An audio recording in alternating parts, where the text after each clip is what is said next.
You can easily fix the P0117 engine code by replacing the thermostat. This means that the powertrain control module, PCM, is receiving a voltage signal that is too low to be within the normal operating range.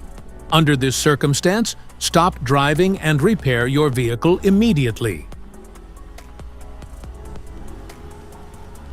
The thermostat.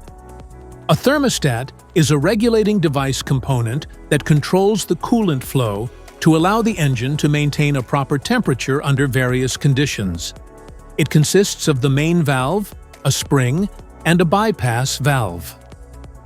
The thermostat is located between the engine and the radiator.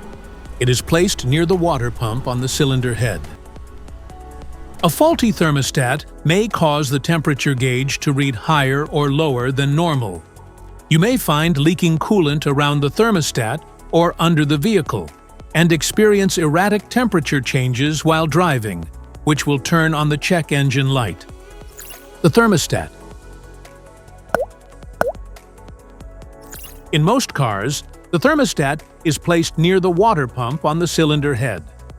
First, carefully remove the thermostat from the engine. The engine has to be cool before attempting the process, and then install a new thermostat to install it correctly. You need to make sure the short end goes toward the hose and the deep end goes towards the engine when you install it back to the engine. Make sure the jiggle valve is pointed straight up to the top of the engine so the air can get through the system. If you found this video helpful, make sure to subscribe us for more updates. Thanks for watching.